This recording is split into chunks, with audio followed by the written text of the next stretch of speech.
Sometimes destiny arrives disguised as a friend's meddling.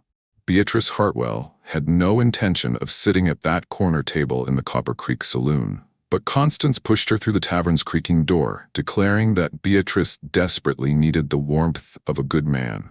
Have you ever been pushed toward something you thought you didn't want, only to discover it was exactly what you needed? Keep reading to find out what happened next.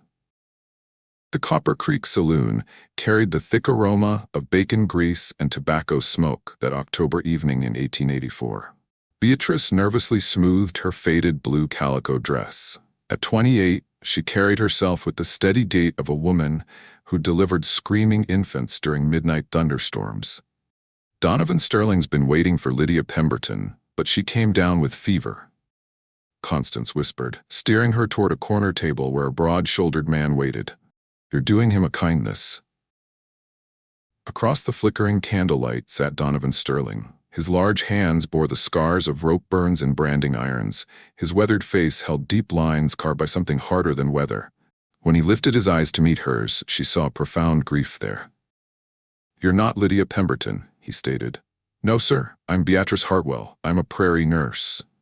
Doesn't matter. Sit. The food's getting cold.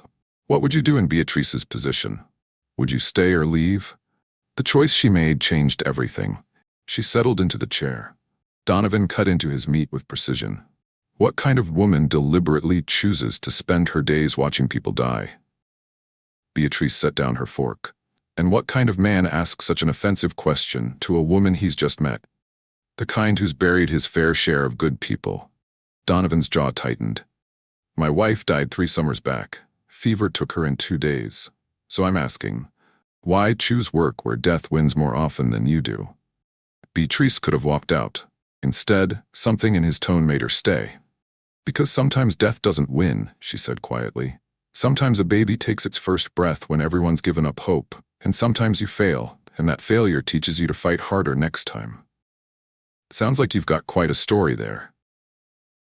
We all do. What's yours? I run the Silver Ridge Ranch 15 miles north. Got a boy, Samuel, who turned 7 come Christmas. Lost his mother when he was barely 4. Boy hasn't spoken more than 10 words strung together since Margaret passed. Just follows me around like a little ghost. Every parent's worst nightmare, a child lost in grief. Could Beatrice help heal this broken family? Stay with us to discover the answer. Grief makes children small sometimes, Beatrice said softly. Maybe some things can't be fixed no matter how hard you try. Is that what you believe? That broken things stay broken forever? Donovan met her eyes. I believe in what I can see and touch. The rest is just hoping for things that never come. Then we disagree. I've witnessed too many miracles to give up on hoping. They ate in silence. Outside, the wind rattled the windows. Tell me about your failure, Donovan said suddenly. The question opened a wound she kept carefully bandaged. I had a younger brother, Thomas. He got kicked by a horse, internal bleeding. I knew it needed doing, but Doc Harrison refused to let me touch him. Said it was man's work. While I was arguing, Thomas was dying. By the time Doc Harrison listened, it was too late. Her voice cracked. I left Kansas that week. Have you ever lost someone because others wouldn't listen? Beatrice's pain shaped her entire future. Donovan set down his coffee cup. That's why you do it, not to save everyone, but to save the ones you can. Yes. Margaret died giving birth to what would have been our second child. Lost them both in one night. I spent months thinking if I'd done something different. Beatrice reached across the table, covering his hand with hers. Grief makes us carry guilt that was never ours to bear. His fingers closed gently around hers. Why did your friend really send you here tonight? Because Constance believes every unmarried woman over 25 needs rescuing. And do you need rescuing? No more than you do, Mr. Sterling. His smile was genuine. Donovan, and I think you might be right about that. The evening stretched longer than either anticipated. When Beatrice finally rose to leave, Donovan stood with her. I ride into town most Saturdays for supplies. If you're ever of a mind for another supper, I'd be obliged to buy the meal. Beatrice's heart did something foolish. I'll consider it, Donovan. This was just the beginning of their story. Would you take a chance on unexpected love? The following afternoon, Beatrice was heading home when she heard a child's heartbroken crying. She pulled her wagon to a stop and found a small boy beside an overturned milk pail, white puddles seeping into the dirt. "Oh, sweetheart, did you have an accident?" Samuel Sterling looked up with eyes swollen from crying. "I spilled it all. Papa's going to be so mad."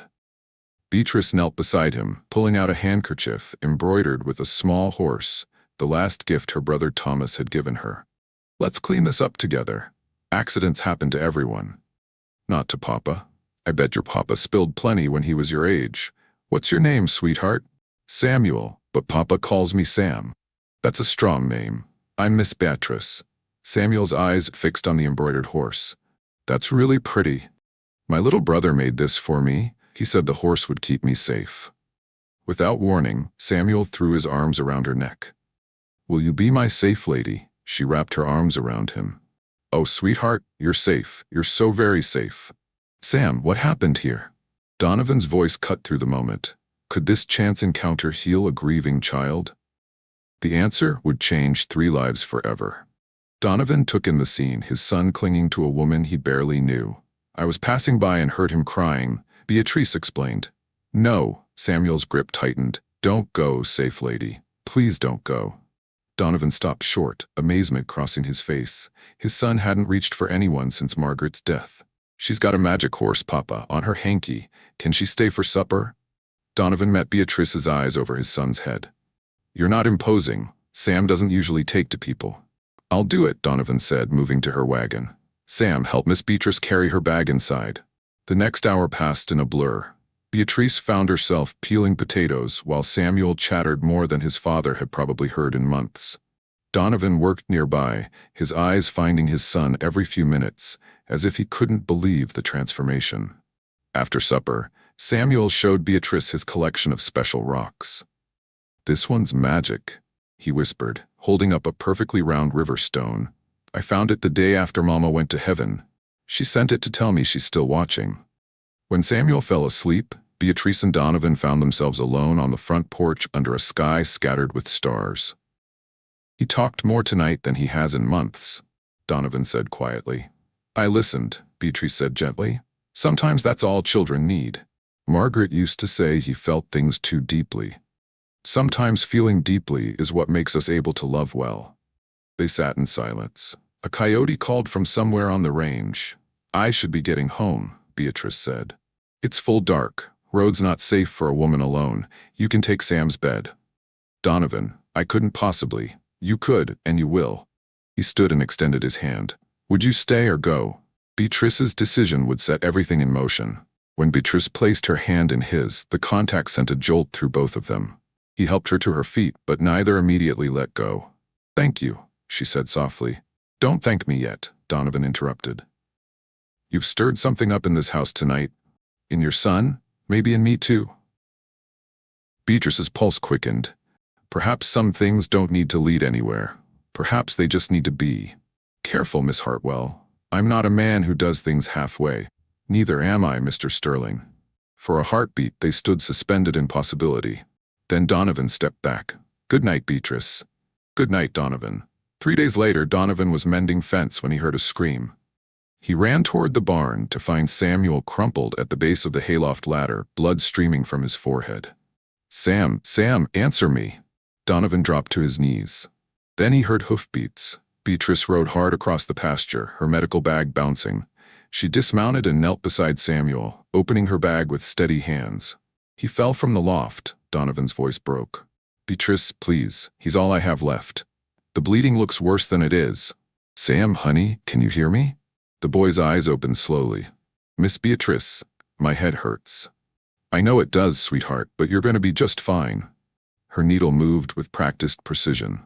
"There, all finished. You're braver than any cowboy I've ever met." Samuel managed a weak smile. "Am I going to have a scar?" "A small one, but scars are just proof that we're tough enough to heal." After examining Samuel thoroughly, Beatrice washed blood from her hands. Donovan stood behind her, close enough to smell the lavender in her hair. "Beatrice?" She stilled at the pump. "Yes?" He reached around her, covering her wet hands with his own. She turned in his arms, and for a moment they stood pressed together. "Donovan, we can't. People will talk." He cupped her face in his damp hands. Let them talk. You saved my boy. You saved everything that matters to me. Before she could pull away, he kissed her. Soft at first, then deeper when she didn't resist. Miss Beatrice? Samuel's voice broke them apart. Will you read to me? Stay, Donovan said roughly. Stay tonight in case he needs you. She searched his face. All right, but I sleep in the chair beside his bed. Love doesn't always arrive when we expect it. Sometimes it crashes into our lives when we need it most. Weeks passed, and what began as necessity transformed into something neither could deny. Beatrice found herself at the ranch more often, stealing moments with Donovan that left them both breathless. One evening, as they watched the sunset, Donovan pulled out a small wooden box. What's this? Beatrice asked. Open it. Inside was a folded paper. Beatrice lifted it with trembling fingers. It's a deed, she whispered, to half the ranch. Donovan knelt beside her. I don't want a wife who's grateful for my protection. I want a partner, an equal, someone who will fight me when I'm wrong and stand with me when I'm right. Donovan, I can't. This is too much. It's not enough. He cupped her face. You didn't fail your brother. You fought for him with everything you had. I love you, Beatrice. I love your courage and your kindness and the way you make my boy laugh. Say yes. Say you'll marry me. She reached up, framing his face with her hands. Yes, you impossible, stubborn, wonderful man. Yes to all of it. He kissed her again. I love you, he whispered. I love you too. God help me, I love you too. True love transforms everything it touches. Beatrice and Donovan's story proves that second chances are real. Their wedding took place 3 weeks later by the riverbank.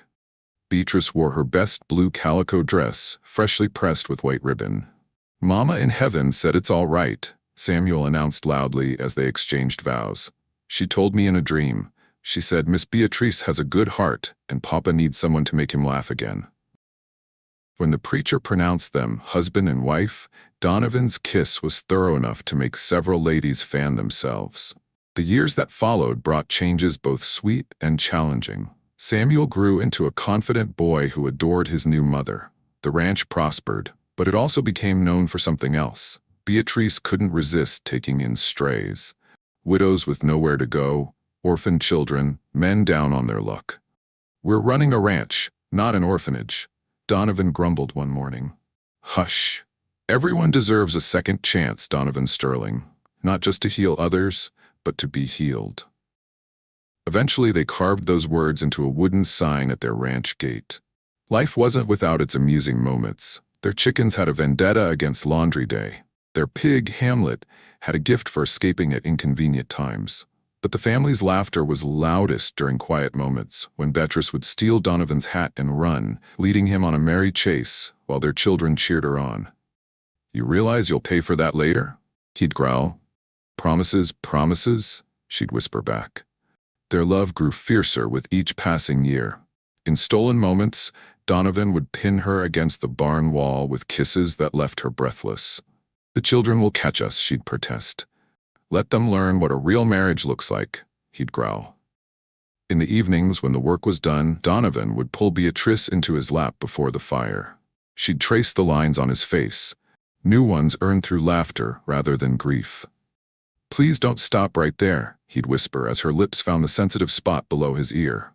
Forever, cowboy, she'd breathe back. Forever.